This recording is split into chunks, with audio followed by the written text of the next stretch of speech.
Hello, Ivy here. This week's podcast is entitled British Royal Family and the Brexit Vote, the Same Business Model. Episode 89. On the 23rd of June 2016, the UK referendum on European membership took place in the UK and Gibraltar, commonly referred to as the European referendum or the Brexit referendum. The vote resulted in 51.9% of the votes cast were in favour of leaving the European Union. The referendum itself was not legally binding, but the government of the day decided to implement the result, the wish of the people, etc. In October 2016, tabloids began to publish articles about Meghan and Harry's relationship, and that it appeared that Harry was besotted with Meghan. The tabloids claimed their information came from reliable sources, their usual MO. The articles were far from complimentary, and it was evident that the tabloids, in their usual sleazy style, went digging for as much information as possible. It was also clear that they had decided looking for salacious news would attract more attention than looking for positive news about Meghan. The articles began introducing racist tones to its rhetoric. With each passing day, things started to go down a racist route, and it was beginning to sound anything but welcoming Meghan into the frame. And it was turning into a media circus of negativity and venomous content. There were parallels forming, and I began to make a mental note, which soon turned into written notes, much in the style of a diary of thoughts, as to what I thought was happening. By the time Prince Harry issued a formal statement condemning the UK press for the coverage of the person who he referred to as his girlfriend, and calling out their racist-themed articles, it was clear that this was a serious relationship, and it was a clear warning. For my part, it confirmed what I thought was happening, which was the 51.9% who voted to leave the European Union and known right-wing tabloid press were mirroring each other. Whilst I am convinced that the UK tabloid press would have been negative about such a relationship, it followed on from the tone and content of tabloid articles and the Conservative government in power introducing policies and publishing articles about how wonderful it would be for the UK to go it alone and take back control over its destiny.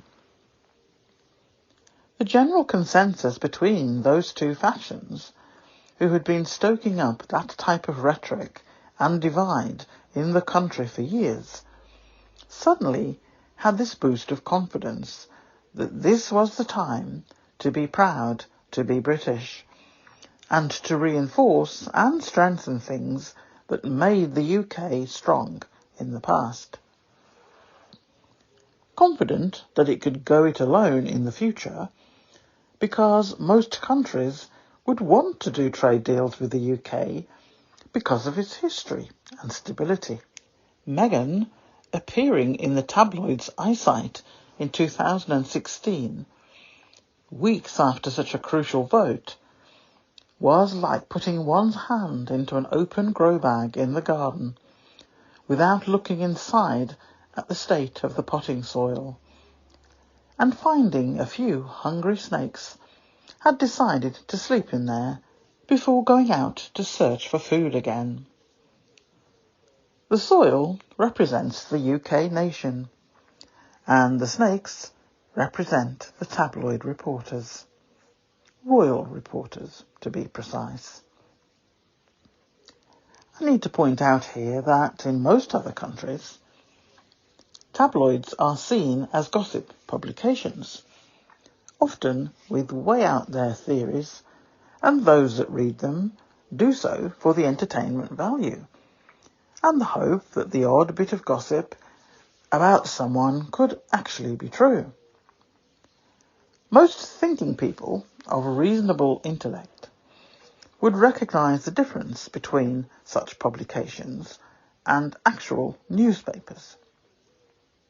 The UK, however, is in a specialist group that has lost interest in newspapers in general, but if they are going to read any, it is not so much of the serious newspapers who traditionally carried serious and important news using a good standard of language and with intellectual content and professional debating quality articles. The UK has fallen in standards on a number of areas, and one of them is the hunger for gossip and sleaze, and to convince everyone that they are not lacking in intellectual capacity, but that life is hard enough without having to sit and read newspapers with depressing news in it, written in such a way that some have to concentrate to understand. The UK has become a place where people strive to be average, but expect to be treated by those who reside in other countries like very important people, because they come from the UK. Many Brits feel that they are at the pinnacle when they reach average. Ambition and intellect is increasingly looked down on and not seen as necessary in today's UK. Tabloids have become the staple informant of news and gossip. So much so, it has become their main income generator. Rather than try to focus on factual news, the tabloids, whilst losing money every day, lose less when they publish their version of salacious stories and sleaze. The former quality newspapers, such as, for example, The Times and The Telegraph, now also focus on sleaze and gossip. They are deemed quality papers, but whose business model is to adopt the sleaze and hate rhetoric of the tabloids, whilst trying hard not to use gutter-level language.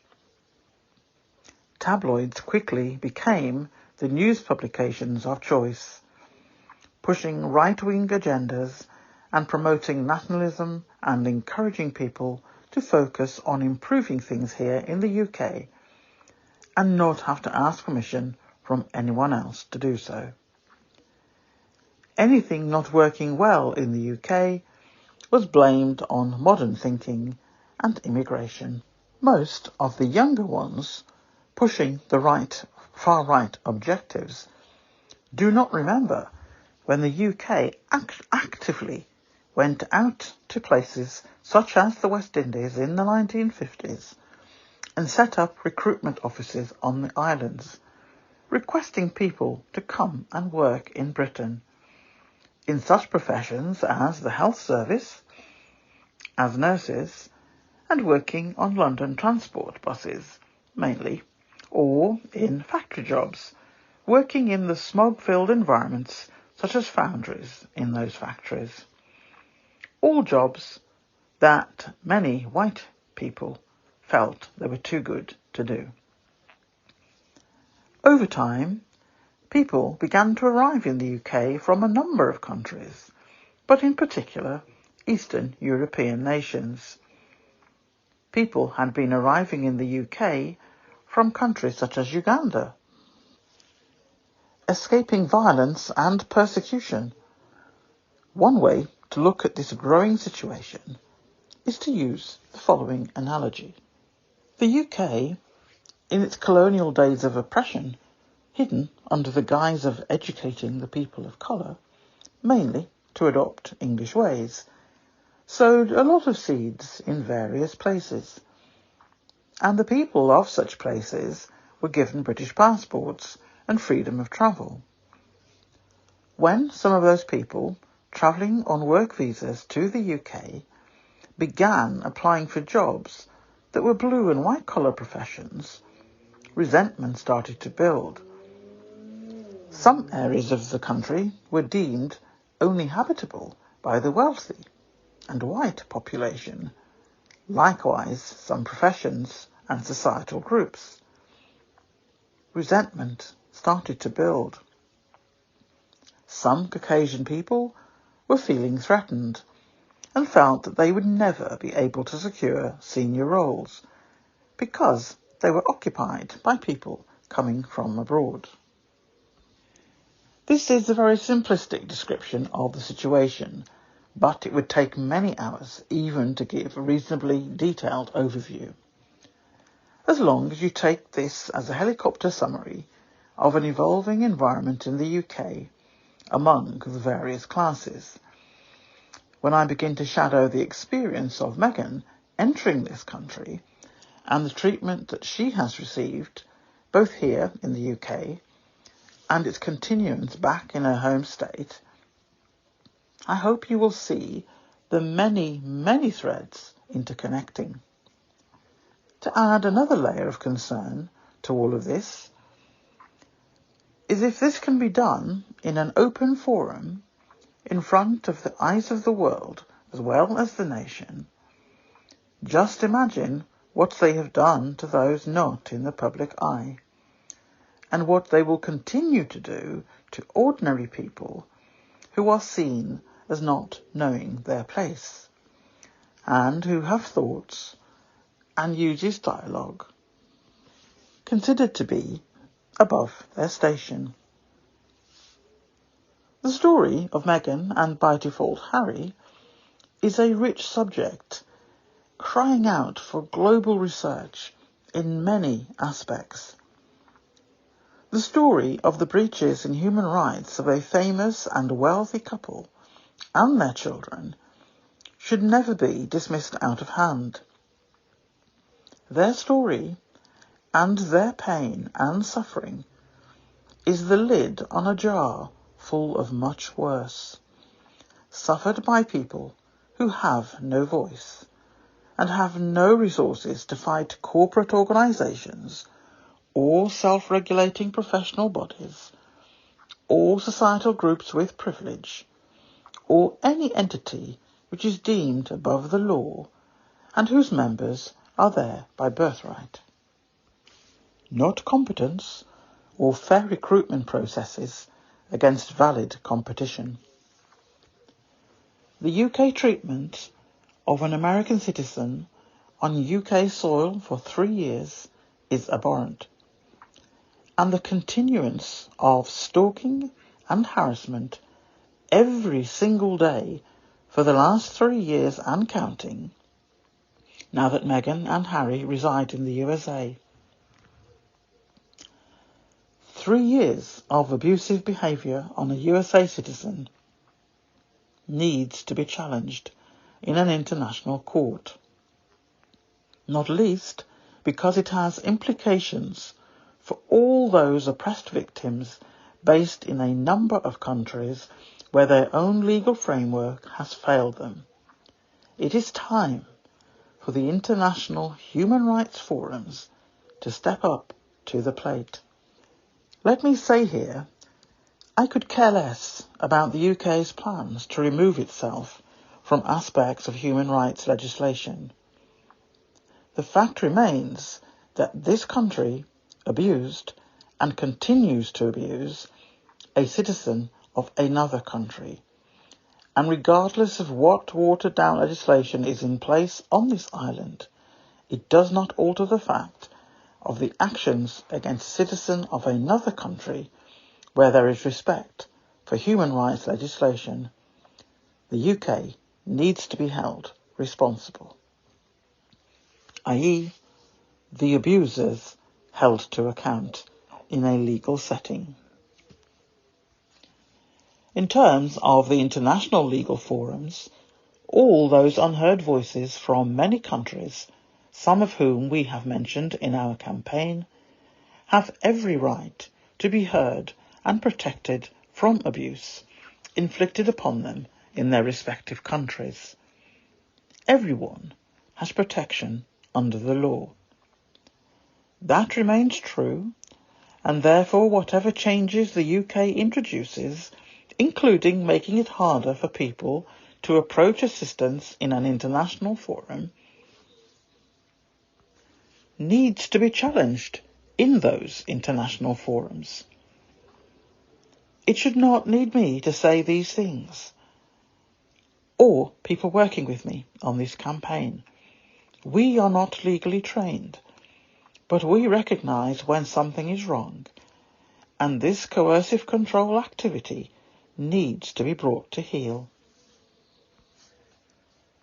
The Lord of the Flies framework being introduced into Britain right now will ultimately fail, but it will take many decades to even bring us back to where we were pre-Brexit vote. Let's have a quick look, and I say quick because there are pages and pages of this, but that will be in the article. I won't be going through all of that in the podcast today. And this next section is the first person of colour to become a member of the UK royal family. There are a number of key dates, interesting dates highlighted in this section. I said many pages. I am not going to read them all, but I will just do a quick summary here because I've got the bullet points in front of me. Harry and Meghan met in the middle of 2016. In the summer of 2016, Meghan and Harry went on a holiday in Botswana for the first time. On October the 30th, 2016, Harry and Meghan were reported officially as dating. On November the 8th, 2016, Prince Harry confirmed, as I said, he and Meghan were dating, but in a rare move, he made a statement, and the statement was around the content and style and tone of the tabloid articles about Meghan. And he said he was doing so in hopes of protecting her and her loved ones from paparazzi and negative attention, as well as to keep them safe. There's lots more around that, and you'll see that in the article. But basically, he was letting it be known that he had seen these articles, looked at the content, he refers to the racism in most of them, and he's not happy. And that's unheard of from within that royal family for them to come out and object to the content of an article written in the tabloids because of their supposedly invisible contract that they have between the two groups, but also the fact that Harry deliberately referred to racism and that they'd gone after Meghan's mother as well. So yeah, you'll be able to read all about that. I've written more about it than I've just said, but I have also put links in there to various other news agencies that talk about that in far more detail. On May the 6th, 2017, Meghan and Harry attended their first public event together. Meghan was on hand to cheer for Harry at a charity polo match on May the 6th, 2017. There's a list here of various people who attended that. We're playing in support of Centre Barley, Harry's charity. On May the 20th, 2017, Meghan was Prince Harry's date to Pippa Middleton's wedding. Meghan did not attend the wedding ceremony to James Matthews, but she joined Prince Harry for the private evening reception. After the morning ceremony, Harry travelled to London to pick Meghan up, which was about 90 minutes each way. Insiders noted that it was a sign that Harry and Meghan were getting serious. August the 4th, 2017, Harry and Meghan had a vacation in Africa for her birthday. Prince Harry whisked Meghan away for a 3-week trip to Africa just after her 36th birthday, including some time in Botswana, where they camped out together following their first few dates. They concluded the trip with a stop near romantic Victoria Falls in Livingstone, Zambia. September the 5th, 2017. Meghan covers Vanity Fair and discusses her relationship with Harry for the first time. Meghan was on the cover of Vanity Fair for that month. She was on the cover of Vanity Fair for October, the 2017 issue, and openly discussed her relationship with Harry for the first time. I can tell you that at the end of the day, I think it's really simple. We're two people who are really happy and in love, she said. October the 19th, 2017. Prince Harry and Meghan have tea with the Queen. On November the 27th, 2017, Prince Harry and Meghan announced they are engaged. In December 2017, Meghan joins Harry for first royal engagement together. December the 24th and 25th, Meghan spends Christmas at Sandringham with the royal family. March the 7th, 2018, Meghan is baptised into the Church of England. This was a secret ceremony by the Archbishop of Canterbury in the Royal Chapel at St James's Palace in London. Meghan was confirmed into the church immediately afterwards. Harry, King Charles and Queen Consort Camilla were reportedly on hand to support her. On May the 19th, 2018, Prince Harry and Meghan Markle marry in a royal wedding. Lots of dates in between what I'm going to say now and what I've just referred to, but you'll see all of that. There are lots of photos, I said key dates, lots of photos, information from various newspapers about it, but I'm trying to pick out key ones here for the purpose of the podcast and the comparisons with Brexit.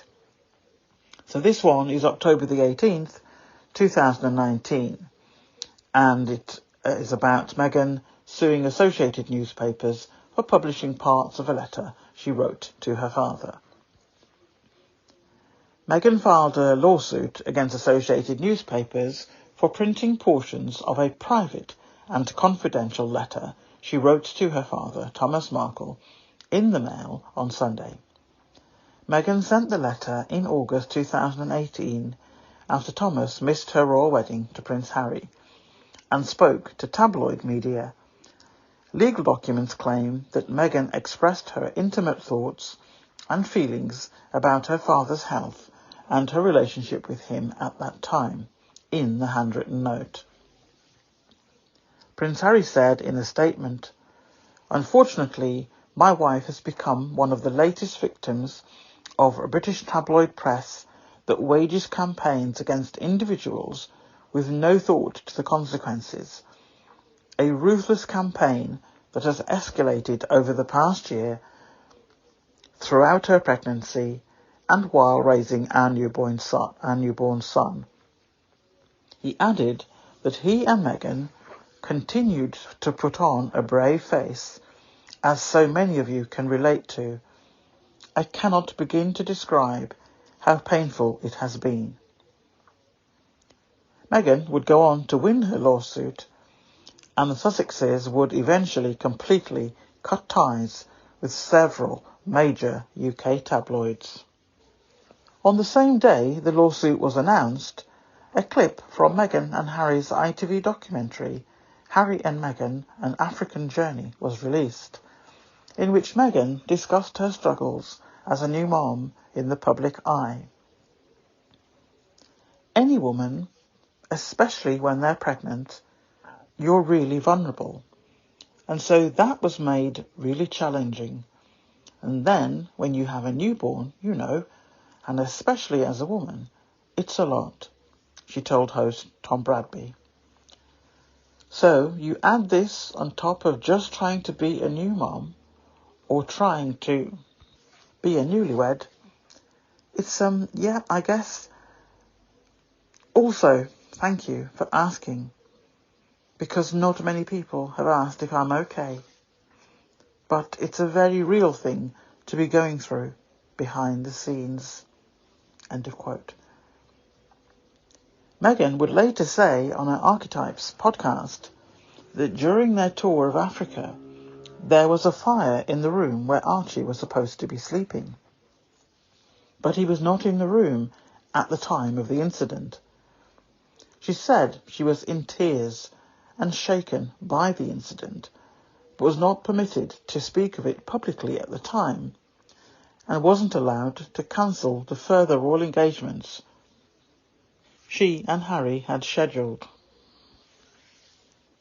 Days after her lawsuit against Associated Newspapers was announced, Meghan and Prince Harry announced they take 6 weeks off from royal duties to focus on their family. In quotes, the Duke and Duchess have a full schedule of engagements and commitments until mid-November, after which they will be taking some much-needed family time. End of quote, a royal source confirmed. On November the 13th, 2019, Prince Harry and Meghan announced they're celebrating the holidays with her mother. Following the announcement that they were taking time off to focus on their family, Buckingham Palace announced that Prince Harry and Meghan would spend the holidays with Meghan's mother. In quotes, the Duke and Duchess of Sussex are looking forward to extended family time towards the end of this month, the palace said in the statement. Having spent the last 2 Christmases at Sandringham, their Royal Highnesses will spend the holiday this year as a new family with the Duchess's mother, Doria Ragland.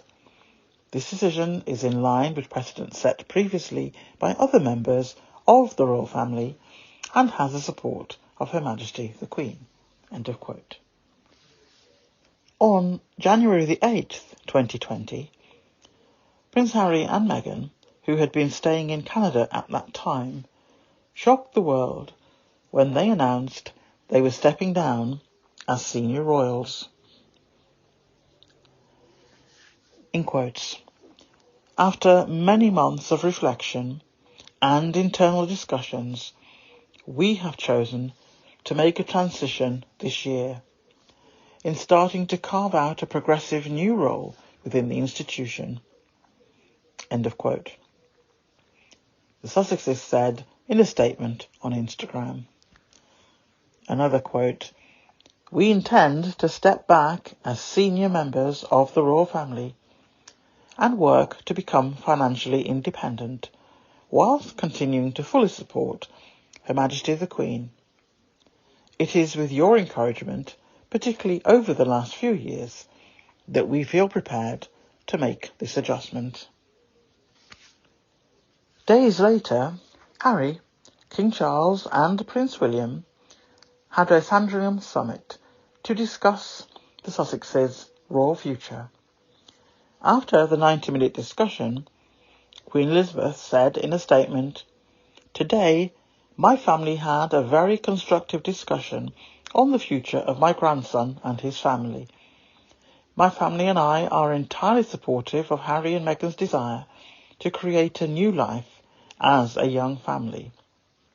Although we would have preferred them to remain full-time working members of the royal family, we respect and understand their wish to live a more independent life as a family while remaining a valued part of my family. In February 2021, the palace confirmed that Harry and Meghan would no longer work on behalf of the royal family. On April the 6th, 2020, Prince Harry and Meghan announced the launch of Archewell. July 2020. Meghan Markle suffers a miscarriage. The couple moved to Montecito.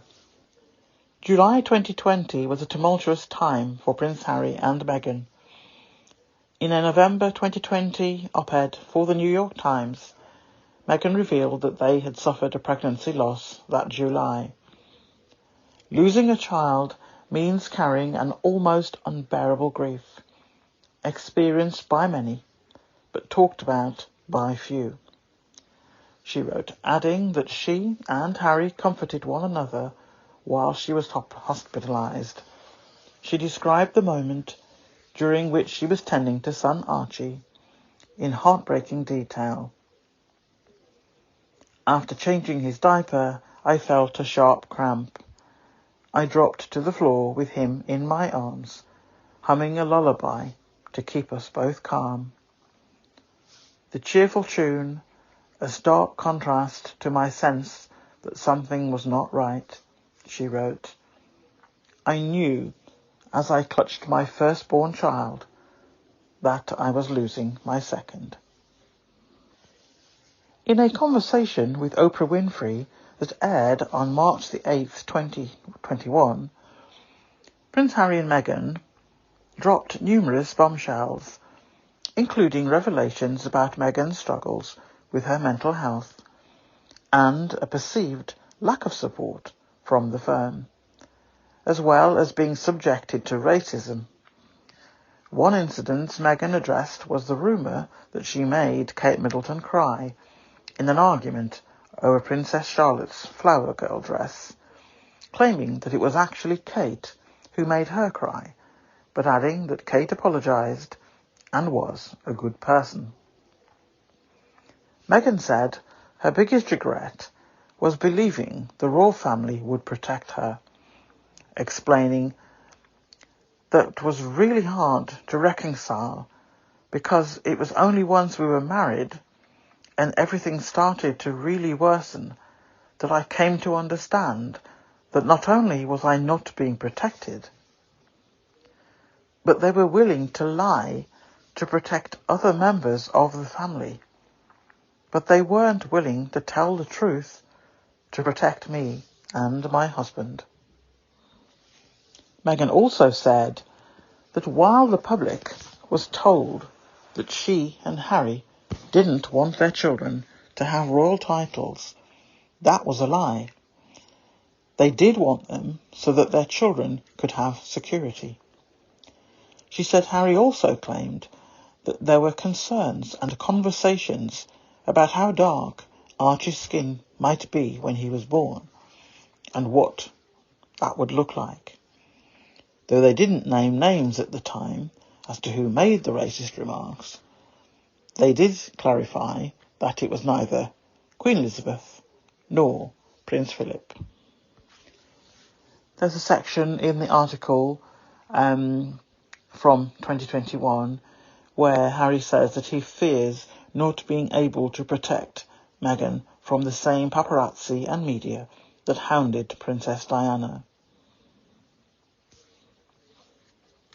He refers to the Apple TV series, The Me You Can't See, where Prince Harry opened up to Oprah once more about his struggle to protect Meghan from the same media and paparazzi that relentlessly chased his late mother, Princess Diana, noting that flashbulbs and hordes of photographers can be triggering for him. He said, I didn't want history to repeat itself.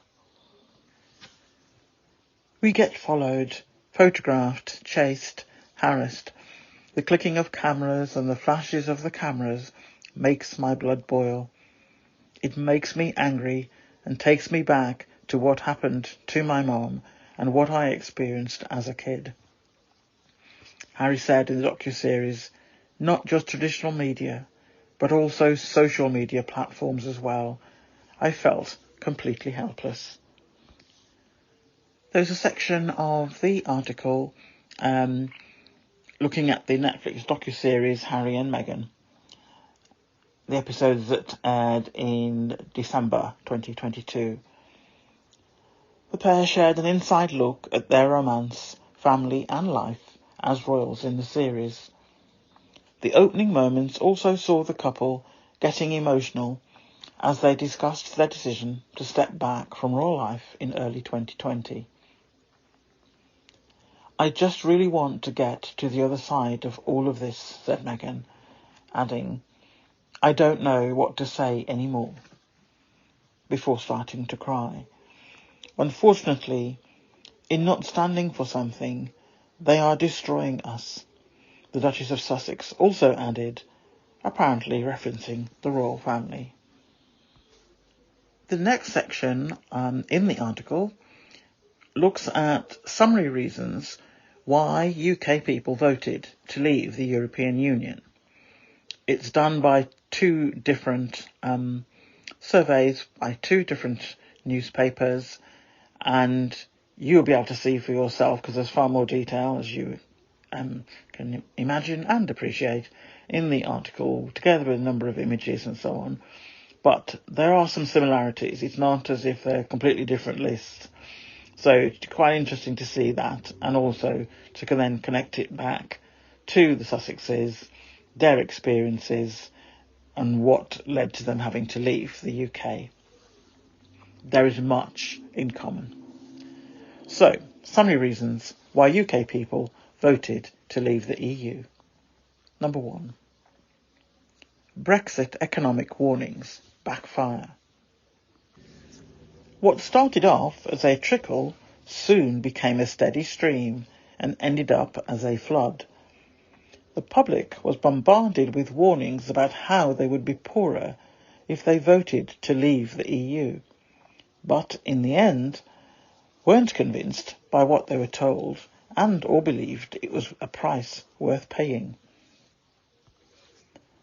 The CBI, the IMF, the OECD and the IFS, an alphabet soup of experts, lined up to say economic growth would be hobbled, unemployment would go up, the pound would plummet, and British business would be left in no man's land outside the EU.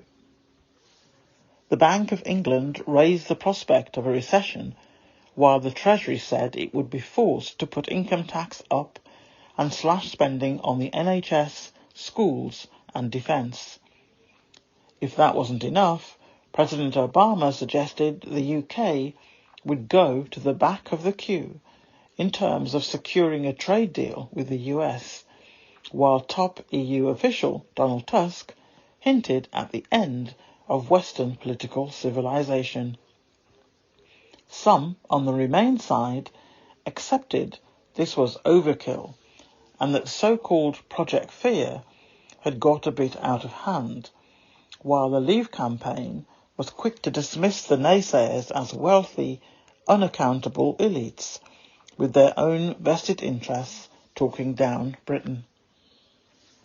But the fact the public discounted so readily the advice of experts points to something more than just a revolt against the establishment. It suggested far more people felt left behind and untouched by the economic benefits of 5 decades of EU involvement being trumpeted. The assertion that leaving the EU would free up to £350 million a week extra to spend on the NHS is the kind of political slogan that campaigns dream of, striking, easy to understand and attractive to voters of different ages and political persuasions. No surprise then that the vote Leave chose to splash that figure across the side of their battle bus. The fact that the claim does not stand up to much scrutiny, the figure is calculated using sums which were disputed by the Treasury Select Committee and described as potentially misleading by the UK Stats Authority, did not reduce its potency. Remain campaigner Angela Eagle may have told her opponents to get that lie off your bus, but polling suggests it gained traction and was the single most remembered figure from the campaign. with many people believing that money handed over to the EU to be a member should be spent in the UK instead. In that sense, it served as a powerful illustration of how the UK could be better off outside the EU. Point number 3. Nigel Farage makes immigration the defining issue. There is a very powerful image which I have put in the article. It's one that was floated around the TV screens at the time. Very emotive in terms of immigrants coming into this country, and you can guess the colour of the skin of the people that they're showing, crowds of people, and with Nigel Farage at the front, with his arms open wide as if to block them from coming in. So it's about making immigration the defining issue. If they didn't bet the farm on the issue of immigration, Leave played what they knew was their main card, and they played it successfully. The issue fed into wider questions of national and cultural identity, which suited Leave's message, particularly to lower income voters. The results suggested that concerns about levels of migration into the UK over the past 10 years, their impact on society, and what might happen in the next 20 years were more widely felt and ran even deeper than people had suspected. Just as crucially, it suggested Leave's central argument that the UK cannot control the number of people coming into the country, while remaining in the EU really hit home. Turkey was a key weapon in Leave's armoury, and although claims that the UK would not be able to stop it entering the EU were firmly denied, there was enough uncertainty about this, a fact that the ongoing migrant crisis in Europe unquestionably fed into. The language and imagery used by the Leave campaign came in for criticism, and there were recurring tensions between the Conservatives-dominated official Leave movement, Nigel Farage's UKIP roadshow, and the separate Leave EU group. But their various messages resonated, with central proposition that a vote to Leave was a once-in-a-generation chance to take control and assert national sovereignty. Number 4. The public stopped listening to the Prime Minister. David Cameron may have won one leadership contest, one or two if you include the 2010 coalition forming one, general elections, and 2 referendums in the past 10 years, but this was the moment his luck ran out. By putting himself front and centre of the Remain campaign and framing the decision as a question of trust, he staked his political future and personal reputation on the outcome.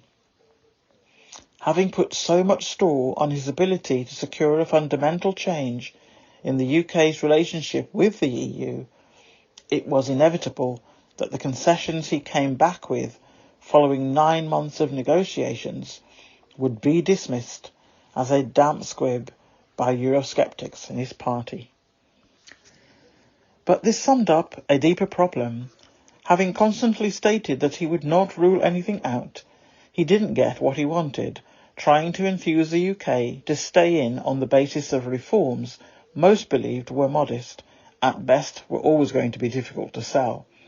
Throughout the process, he found himself at odds with many Conservatives who have never quite reconciled themselves to his decision to go into coalition after the 2010 election, and the compromises that brought. Unsuited to winning over Labour supporters, the Prime Minister was not able to persuade enough floating voters to give him the benefit of the doubt.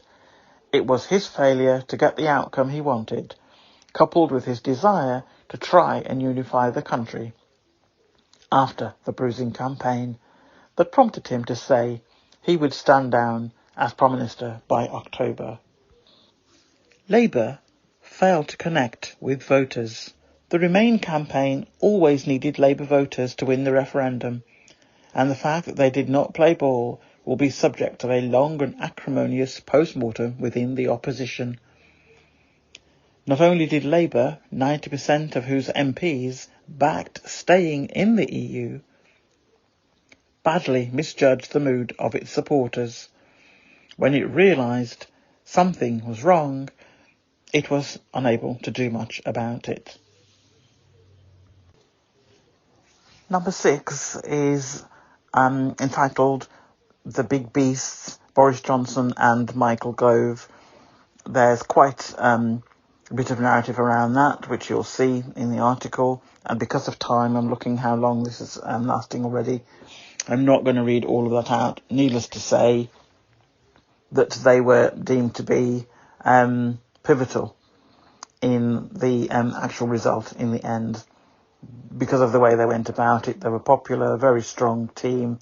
Whether or not you agree with that, but you'll see in terms of what it says underneath that heading. So I'm not going to go into all that, it's quite lengthy, but just to say that they were seen as very powerful in leading the campaign to leave the EU. Number 7, in this particular section and this one newspaper, it's headed Older Voters Flock to Polls. This was considered by most of the reports that I read as being the key to the UK leaving the EU. It was the vote from older people who voted in droves, and compared to previous elections, yes, they voted, but definitely more came out to vote to leave the EU. I will comment on it later in the podcast, but I would say that element also plays a part in the comparisons I make with the treatment of Meghan coming into the UK, also the views of certain sections of the UK population to having a person of colour in the royal family, and a lot of it stems to traditional beliefs of what England should look like and how England used to be.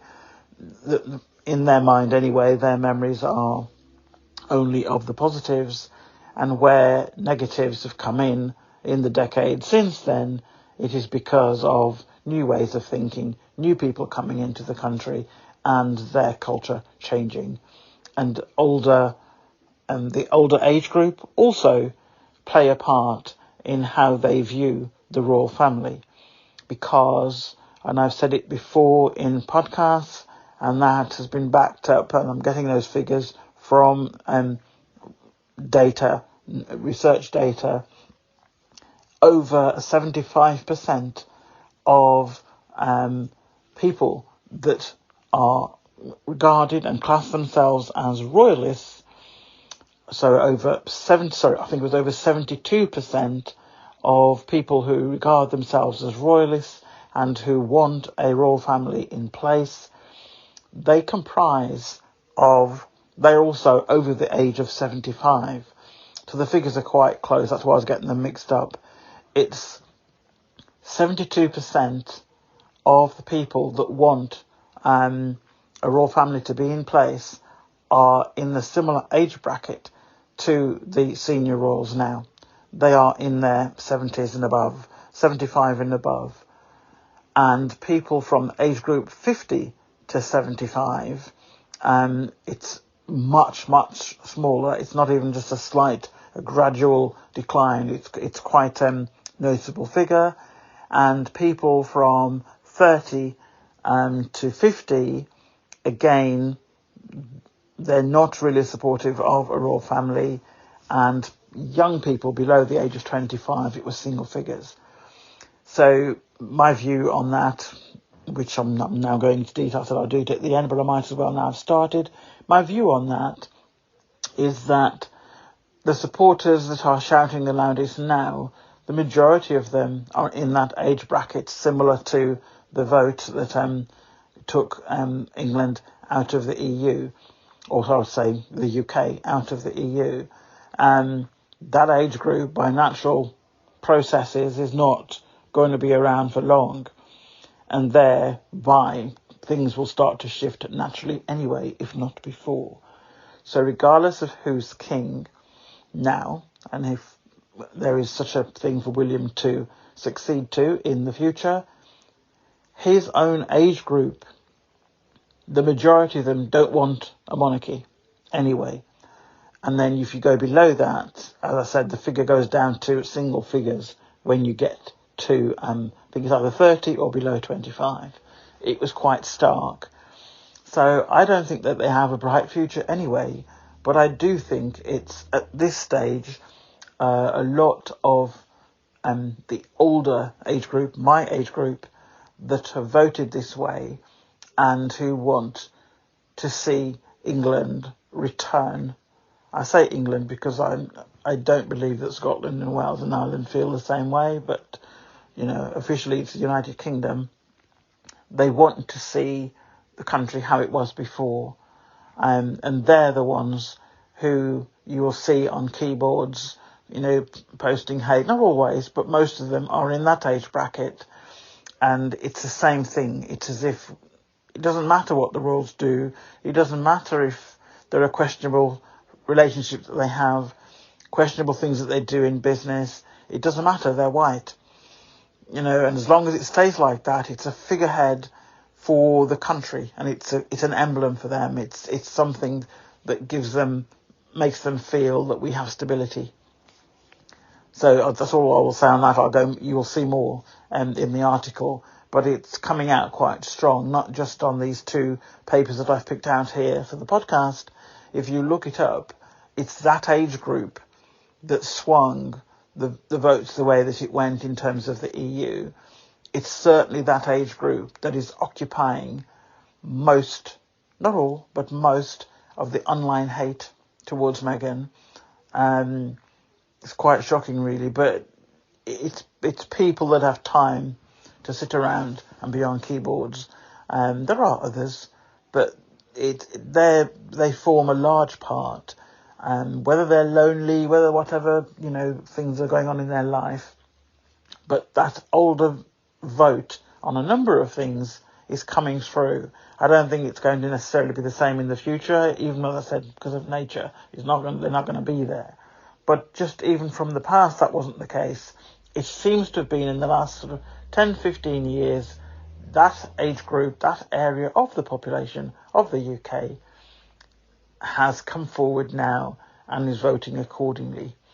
So it's not going to last, but that's what appears to be the case. And certainly in this newspaper, they've left them till last, but you'll see in the article there's far more rhetoric around it, far more things said, and they carried the vote.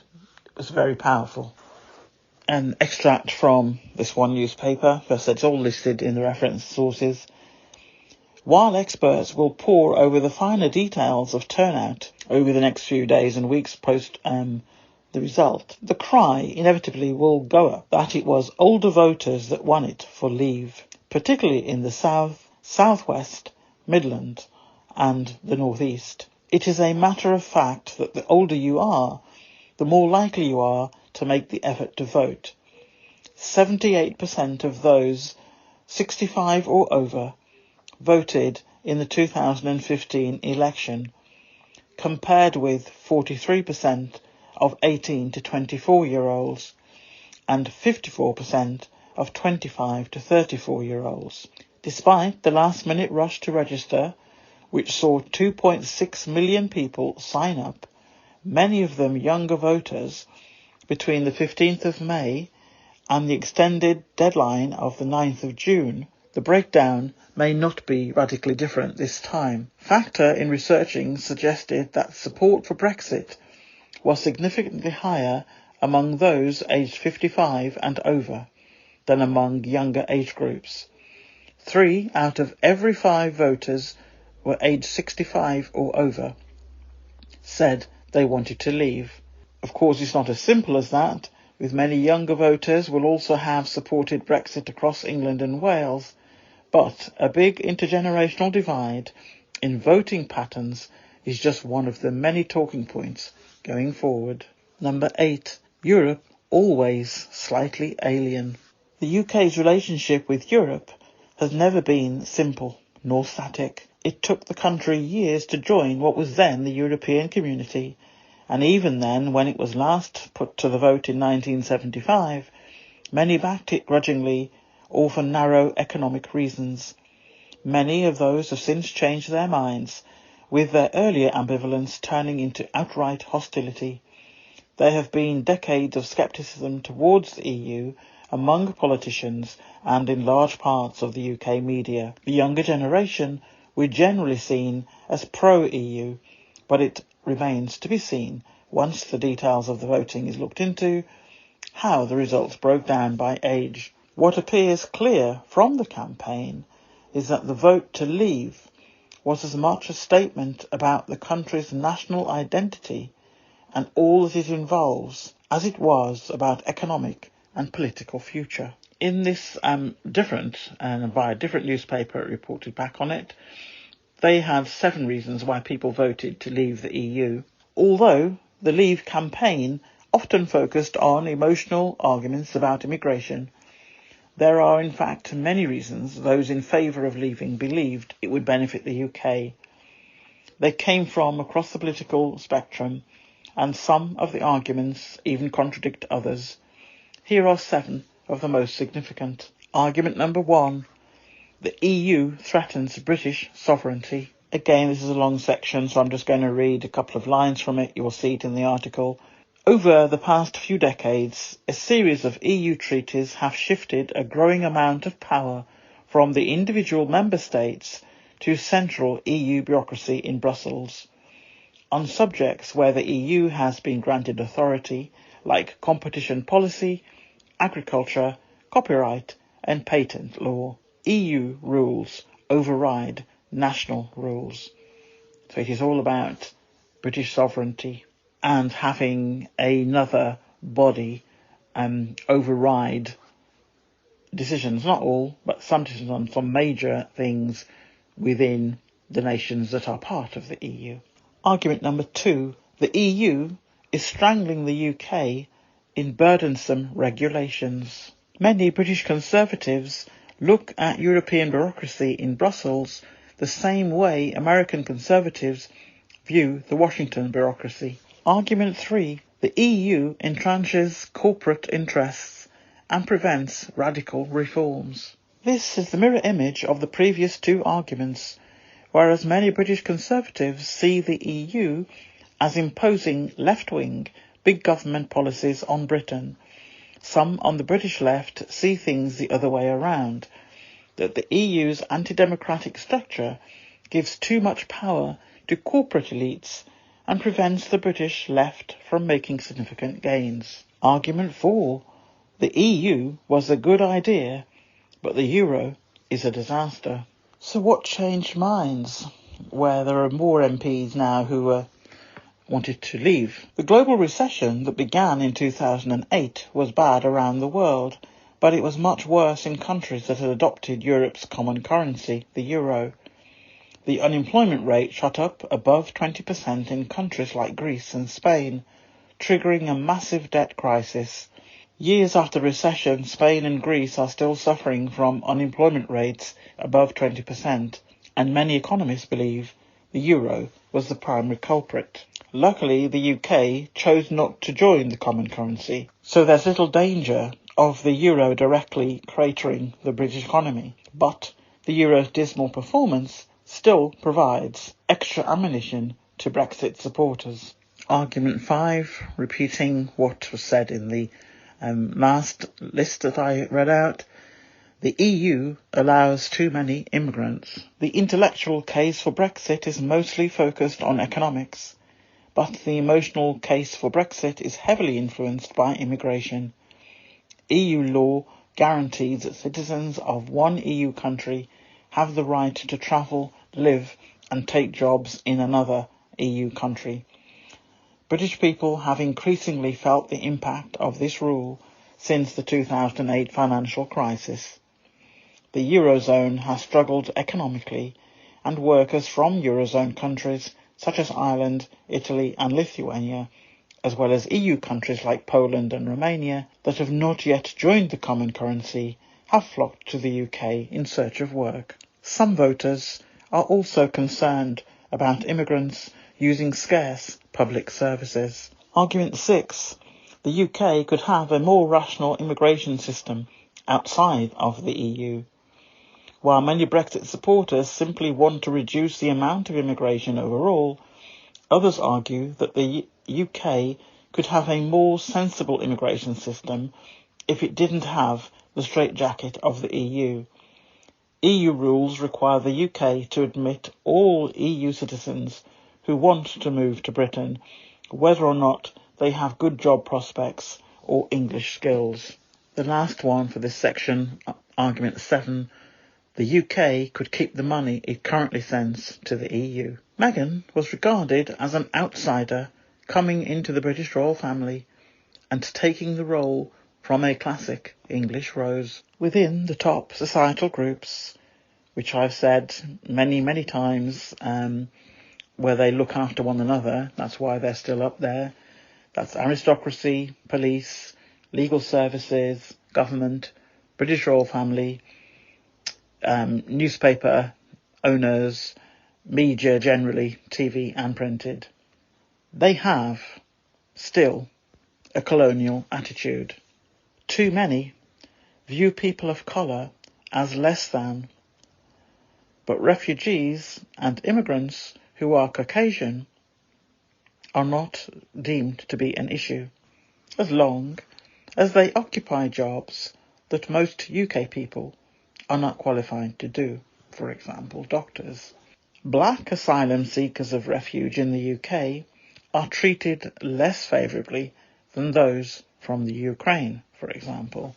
The British royal family are exempt from equality and diversity laws. Staff cannot complain whilst working there, and it is only marginally better to complain when a person of colour leaves the employ of the royal family, because the employer is deemed not to be breaking any law because they are indeed exempt from it. They don't have to adhere to it anyway. People of colour are rarely allowed to work above stairs. In other words, they are always deemed to be suitable for servant roles. The white supremacy sign has been done by members of the British royal family on a number of occasions, and the evidence exists. It is not a pose that can be accidentally done. It's a deliberate message that they're sending out. It has been also done by other nations, other leaders from other countries, one of which, I recall, was a group photo in Australia of the then leader, and the photo included Meghan and Harry. So it was quite clear the message that was coming from that Prime Minister, if that's what he was, I think it's Morrison. It wasn't him, it was a member of his family. But the point is, it was done, it's on a photograph, it's an official photo, and it was only done, can only have been done because Meghan was in the lineup. And like I said, there's more than one in the British royal family. There's photographs. So whatever they want to say about that, we have evidence of that. No one in the British royal family had a problem with that Australian official photograph that was taken. So again, that speaks volumes. And I said, they've done the same pose in several of their own assignments anyway, so that's probably why they kept quiet. The message was loud and very clear, in my mind, about their thoughts of Meghan. I'm running short of time now because I've gone well over the normal period. You will see the information in the article, and certainly you will see the slides that I have prepared, where I then cross-match sort of the main reasons for the views of leaving the EU, the main reasons that I believe that the British royal family on various occasions have acted the way they have, and how the public have reacted to having someone of colour in their royal family. And you will see the linkages above those, particularly with those last two extracts from newspapers, giving sort of 7 or 8 reasons for each one as to why that vote took place and what was behind it. And I said, it is to do with immigration, it is to do with older voters, and there's more than that, but just those 2 areas also reflect in how the age group of people who are against Meghan, whatever they want to call it, they're against Meghan, but they don't have any problem with a whole range of things that they should be concerned about within that family, because they're all the right shade. It doesn't matter. It's how it looks. It's all optics. It doesn't matter about what's going on behind the scenes. They're happy with that. They're not happy with having someone that's different, and if anything, is more efficient, works better, therefore makes the ones that are there stale and pale and ineffective. And that's really what they've got. And Meghan reminds them of what they've got. But if Meghan is not there, like she isn't now, they've got what they wanted. But now you've got the royal family, putting out photographs with Meghan on, having Meghan's name, in their mouth every other minute of the day, articles written every hour. It's ridiculous. It really is, and it's also offensive. But like I said, I've gone on far too long on this. As I said, you will see the what I've not been able to say today in the article, because it's there. There's pages of it as per usual. And it may be something that I revisit maybe a couple of months down the line, when sort of we can go into it in more detail. Not so much what we've covered already, but just the reasons behind this tirade of hate. And as we have all been saying online lately, the people in media, particularly printed media, the Royal Rota clowns, and they are hate for hire. There's no other way to describe it. The whole purpose of what they write every day, the whole purpose of when they wake up in the morning, what they're going to write, it's appalling. And I think that in itself probably requires a different podcast. And that will be, no doubt, controversial, but I might actually call it Hate for Hire. So, that's the end of this podcast. I'm very sorry, it's a bit rambling. I'm trying to cover sort of maybe too much in one episode. And as a result of that, I'm not quite sure if that's all come across in an interesting way. I hope so, but I will follow it up. Will do something. It may well appear in the one I can do in the future on the Royal Rota, because I think they warrant something. I know I've done a couple of them already, but this one is particularly about hate and their stoking of it. And then it can be linked into, as I said, the age groups, the older age groups, and people who want things to stay as they were in their memory years ago. And they're not too concerned about the detail. What goes on behind the curtain is the look. And as long as they're all looking the same, it represents Britain the way they want it to be represented. Even if they themselves are suffering, lack of food, can't put the heat on, some of them seem to be quite prepared to put up with that, as long as the figurehead family looks the way it looks. A whole other research could be done in years to come about that. But still, anyway, I'm rambling now. This is the end of this week's podcast. I'm very sorry that I've tried to cover, I think, too many points in one episode, but that will be addressed. Speak to you in the comments, and Speak to you during the week afterwards. It's bye from me. Bye from Ivy. Bye. To bring this podcast to a close, it can be said there is a link between Brexit and racism in the UK, as the referendum campaign and the results of increased racial discrimination and hate crime. Some experts argue that Brexit has appealed to people who hold racist views or want to reduce immigration and has emboldened them to express their prejudice more openly. Some also suggest that Brexit has contributed to an environment of intolerance and division, where people from ethnic minorities feel more vulnerable and excluded. However, not everyone agrees that Brexit is the cause or the main factor of racism in the UK. Some people argue that racism has a long and a deep history in Britain, and that Brexit is only a symptom or a consequence of underlying social and economic problems.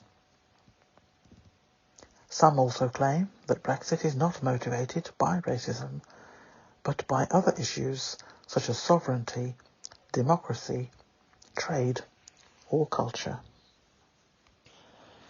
Some people may see a connection between Brexit and the royal family as symbols or representatives of different visions of Britain, one that is more diverse, open and modern, and one that is more traditional, closed and nostalgic.